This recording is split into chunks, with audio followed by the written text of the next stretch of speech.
welcome to my channel. I've been posting my progress of this fox on my social media, and the question that people keep asking me is, Kristen, how do you get that out of focus bokeh background in graphite? Well, you know what? It's so much easier than you think, and I'm going to share with you my process of how I do it up next.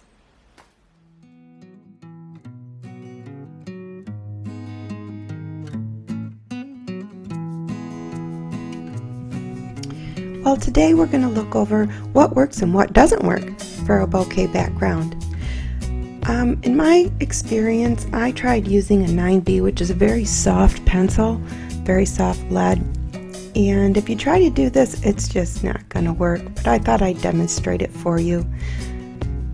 I'm laying down some of the graphite onto the paper, and then I'm going to show you how I do it with some graphite powder. And if you'd like to know the easy way to make some graphite powder, I will be putting a video tip up about that here in the next week. It's actually the cheater's way and the inexpensive way to make graphite powder. As you see, I'm using, it's called a filbert brush. Actually, it's an older one. I just use it for graphite now. I put some of that down onto the paper. Now I'm going to show you how trying to do it with just going straight from your pencil isn't going to work very well. It's not going to blend out softly like we'd like. And I'm just using a chamois to do this. You can use a tissue, you can use a piece of cloth, whatever works for you best. But as you can see, the graphite powder blends out much better.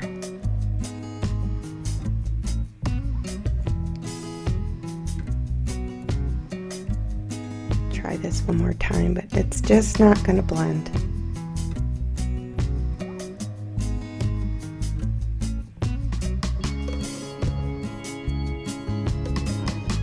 Boy, we need a new camera person. Huh, that'd be me.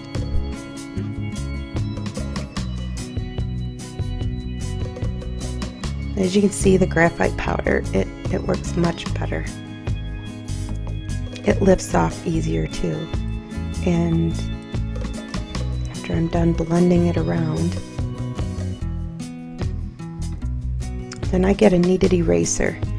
Now I work it until I get a nice clean spot, and I try to kind of form it into like a stamp, like a circle stamp. And I'll just twist that around, press it gently into the paper, and I'll make some of these circles here. It lifts up some of that graphite powder. And you want to make sure that your circles are different sizes and that they overlap. This will give it some depth. You don't want it to look like polka dots across your entire page. Now what you're going to do is take your tissue or your chamois or your fabric and just kind of wipe over it. We want to have a lot of variation of values in these little light circles.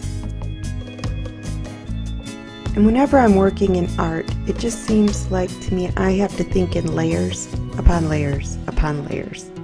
I could go 20 layers in on making a background like this.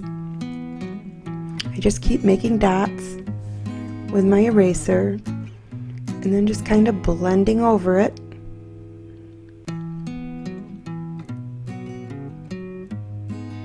Now I'm going to take some more graphite powder and I'm going to darken up the values kind of behind these little circles to make them look like light.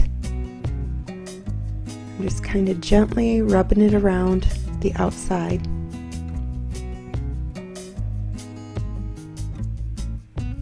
Kind of defining them a little bit more.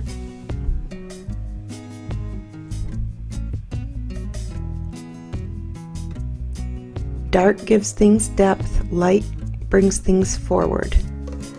So I'm just trying to give it a little depth.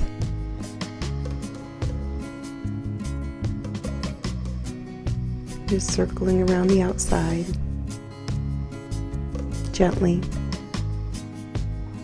If you try to go too fast, you're going to push the graphite right into the paper and you won't be able to lift it. So that's why I use a brush, and I just do it very gently, More layers is better than going in with a hard hand or a heavy hand. Now I'm just adding some more circles. Another layer. Different sizes. Make sure they're different sizes and that they overlap.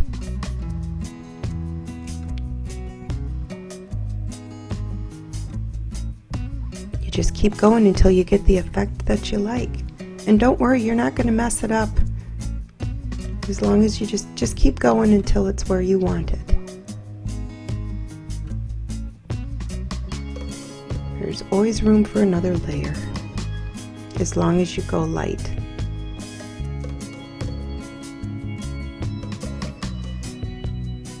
It's the same when you're working with fur or grass, hair. It's just layer by layer by layer. Light layers.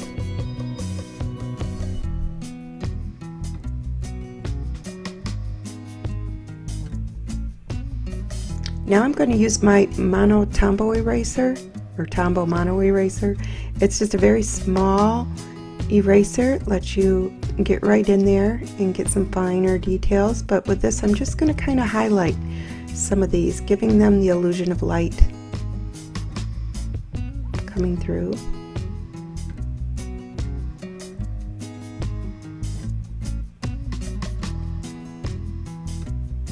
And I just repeat this process until it looks the way I want it to and I feel satisfied with it. It's really quite simple. It's kind of relaxing actually.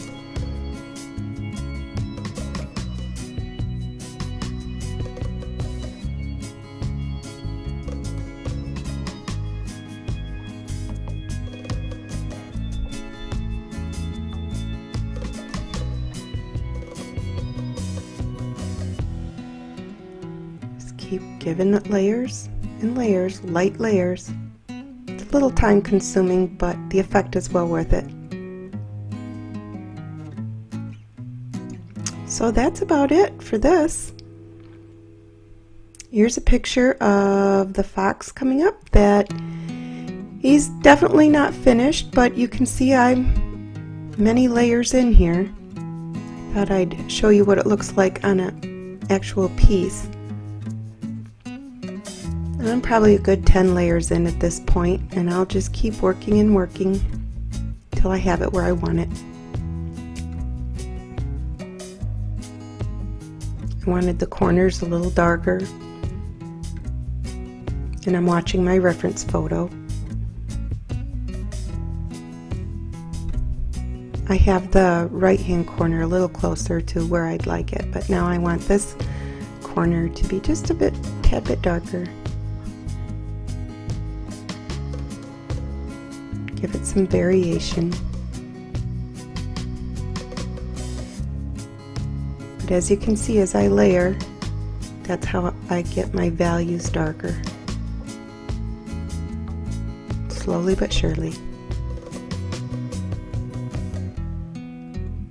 Anytime if something looks off to you, you can just go right over it and make some more circles. Just as easy as that.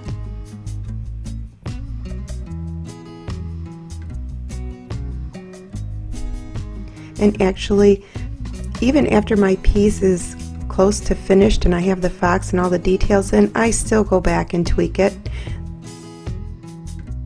If you found this lesson helpful, please give me a thumbs up and don't forget to subscribe and hit that notifications bell. I'd love to have you join me, and we don't want you missing any lessons or uploads. So you guys have a wonderful day. Remember, create what you love what you create, and I'll see you in the next video.